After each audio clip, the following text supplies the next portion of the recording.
My girlfriend said I could leave you anytime, remember that, during a petty fight. I said, noted. Then I made a move so unexpected she came begging back. The look on her face when she realized. Original post I, 31 male, was washing dishes when my girlfriend Valerie, 28, started her usual routine. The trigger this time? I'd bought the wrong brand of oat milk. Valerie, seriously, Donovan? I specifically said the barista blend. This is regular. Me, they were out of barista, this works fine. Heavy sigh. This is exactly the problem. You never listen. It's oat milk, Val. It'll taste the same in your coffee. It's not about the milk. It's about you not caring about my needs. Here we go. The spiral from minor inconvenience to relationship referendum. Me, I drove to 3 stores looking for your specific brand, and gave up like you always do. I spent an hour hunting for oat milk. A real boyfriend would have found it. I kept washing dishes. This was her pattern. Small issue becomes huge, fight becomes threat. Valerie, you know what? I'm done. I could leave you anytime. Remember that. There it was, her favorite card. The threat she played at least twice a month. Me, noted.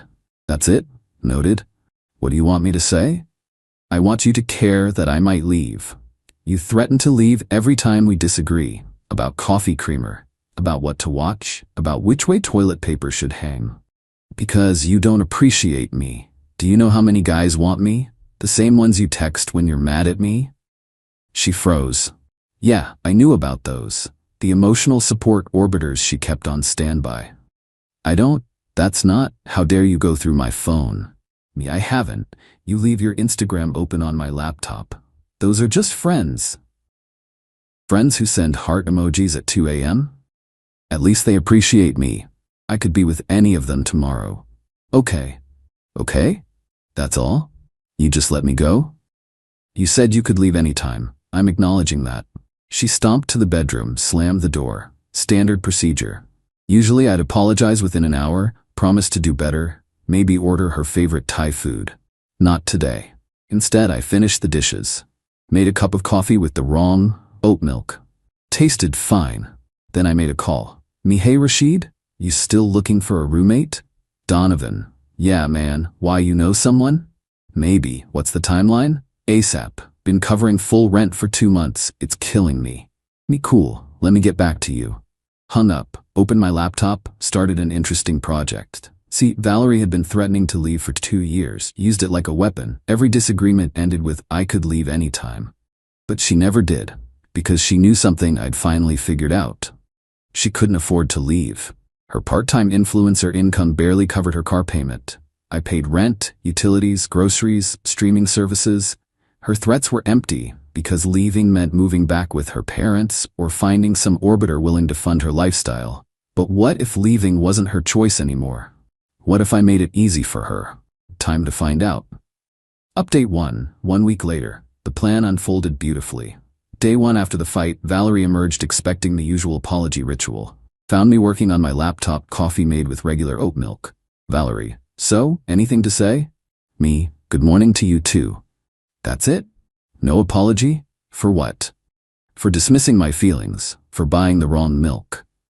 I acknowledged your feelings. You could leave anytime. Remember? She stared, confused. This wasn't the script. Valerie, so you're giving me the silent treatment? Me. I'm working. Not everything is about you. She flounced off. Posted some cryptic Instagram story about knowing your worth with a selfie. Day 2 I started phase 1, apartment hunting, but not for me, for her.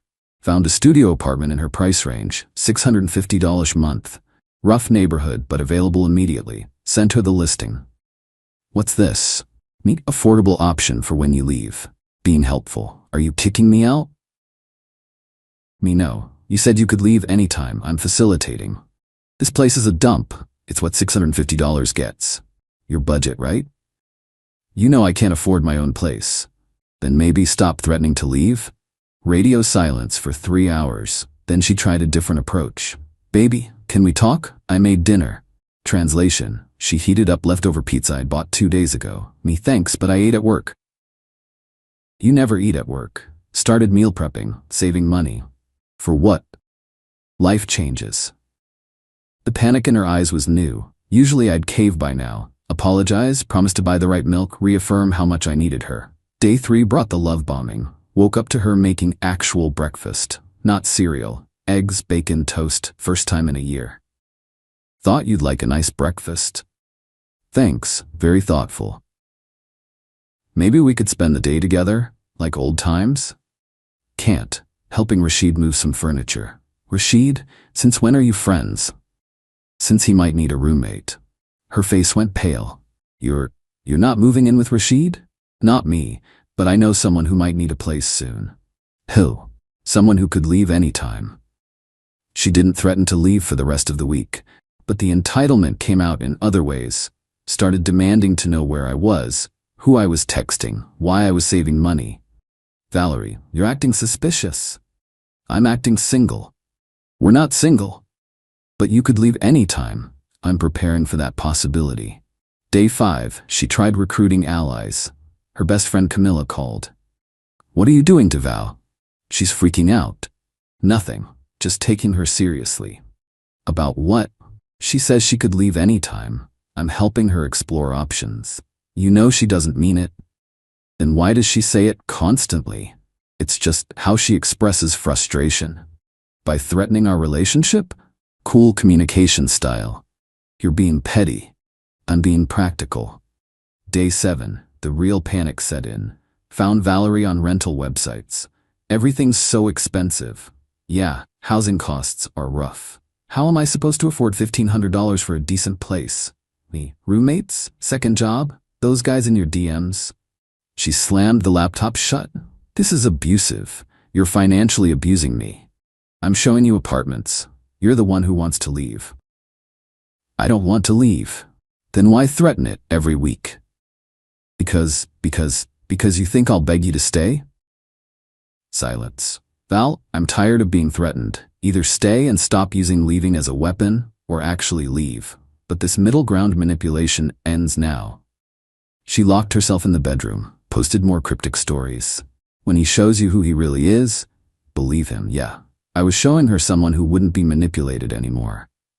Update 2. 2 weeks later. The extinction burst was magnificent. Week 2 started with Valerie activating the orbiters. Suddenly, her Instagram was full of her hanging with friends. Translation: the backup boyfriends were being tested. Random dude commenting, gorgeous as always. Another guy, coffee was fun, next time dinner? She'd leave her phone strategically placed, notifications up, so I'd see the messages rolling in. Valerie, oh, just some friends. You don't mind, right? Me, why would I? You could leave any time for any of them. Not the reaction she wanted. You really don't care? Me, I care, but I won't be held hostage by threats. She escalated, so bringing these friends up in conversation. Tony has a Tesla. He offered to take me to that winery. Cool, have fun. You're letting me go on a date? Is it a date? No, but it could be. Then go, or don't, your choice. She didn't go. But she did have Greg pick her up for lunch. Made sure I saw her get in his BMW. Came back 2 hours later, furious. You didn't even text to check on me. Me, you're an adult on a lunch date. It wasn't a date, and you should have been worried about what? You getting a free meal? The truth was starting to dawn. Her threats only worked if I cared, and I'd stop playing the game. Day 10 brought the nuclear option. She started packing. Dramatically. Slowly. Lots of sighing. I guess I'll start looking for movers. Me. I know a guy, want his number? You're really going to let me go? Let you? You said you could leave any time. I believe you. She threw clothes in boxes while narrating her pain. 3 years together and this is how it ends. With you following through on your threats? I can't believe you're not fighting for us. I fought for 2 years. Every time you threatened to leave, I begged you to stay. I'm tired. She stopped packing. Sat on the bed. What if I stopped saying it? Saying what? That I could leave. Could you stop? It's your favorite power move. It's not about power. Then what's it about? I need to know you care. By threatening to abandon our relationship? That's toxic, Val. She started crying. But not sad tears, angry tears. You've changed. You used to fight for me. I used to be scared of losing you. Now I'm more scared of keeping someone who threatens to leave every week. But here's where it got interesting. Remember Rashid needing a roommate? Well, I'd been showing him around. He loved my apartment building. Same complex, different unit. Mentioned it casually while Valerie was fake packing. Me? Oh, Rashid's taking 4B, the 2-bedroom upstairs. What? Why? Me, his current place is too far from work. This is perfect. But that's in our building. Yeah, we'll be neighbors. Well, Rashid and I will. The implication hit her. I wasn't moving. I wasn't changing my life. I was just continuing without her. You planned this. Me planned what? Having a friend move nearby? You're replacing me with Rashid. Can't replace something that threatens to leave every week. She unpacked everything that night. Final update, 1 month later. The complete meltdown happened at her sister's birthday dinner. 3 weeks after the fake packing, Valerie had tried everything. Love bombing, threats, silent treatment, even attempted jealousy with her orbiters. Nothing worked. I remained pleasant but detached, treated her like what she'd positioned herself as, someone with one foot out the door. At the dinner, her family noticed the dynamic shift. Her mom, Donovan, you're so quiet tonight. Me, just enjoying the meal. Forcing a laugh. He's been weird lately, right, babe? Have I? Her sister, trouble in paradise? No, we're perfect. Tell them, Donovan. Valerie could leave any time, she reminds me weekly. Silence at the table. Her dad, what does that mean? Me, ask her, it's her favorite phrase. I don't? That's not, he's exaggerating. Her Mallory, do you threaten to leave him? Not threaten, I just remind him I have options. Her sister, that's the same thing. The family dynamics shifted. They'd always wondered why I seemed anxious around Valerie. Now they knew. After dinner in the car, Valerie, how could you embarrass me like that? By telling the truth? You made me look crazy. You made yourself look manipulative. She was quiet the whole ride home, but the real shock came the next day. Came home to find her actually packing, for real this time, efficiently, quietly. Me finally following through? Turned around, tears streaming. I found the apartment listings, the ones you saved, in your bookmarks. Okay? They're all studios, all 1-bedrooms, all for one person, yeah? You were looking for places for yourself, not for me. There it was, the thing she'd never considered. My lease is up in 2 months. Thought I'd explore options. Without me? You could leave any time. Why would I plan a future with someone who's always halfway gone? I didn't mean it? Which time, the 100th? The 200th? She sat among her boxes, realization hitting. You're done. You're actually done. Me, I've been done since the oat milk fight, just took you this long to notice. But I love you. You love controlling me. There's a difference. She tried one last manipulation. Valerie, if I leave now, that's it. No second chances. I won't come begging back. Okay. I mean it. This is your last chance to stop me. I heard you the first time. She left that night, went to Tony with the Tesla, posted about new beginnings and knowing your worth. Lasted exactly 1 week. The text started at 2 a.m. Can we talk? I made a mistake. Tony's a creep. I didn't mean any of it. Please, I need to come home. I'll never threaten to leave again. I see what I had now. I'm begging you. Please respond, I have nowhere to go. Didn't respond, but I did see her the next week. She was touring apartments in the building. The studio on the first floor, the one I'd sent her originally. She saw me in the lobby. The look on her face when she realized I was staying, thriving, completely unaffected by her absence. Donovan? Hi, I'm just looking at places. Cool, good luck. Maybe we could talk, get coffee? I'm good, but hey, that studio's actually nice, affordable too. Yeah, affordable. The manager walked by, nodded at me.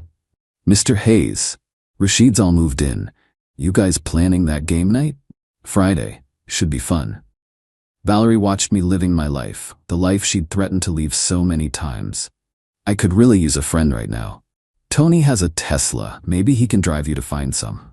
Walked away. Last I heard, she moved into that studio. Posts about independent woman life while working 3 jobs to afford it. Her bio reads, sometimes the best thing you can do is leave. Funny thing is, she's right. She just never thought I'd be the one to realize it first.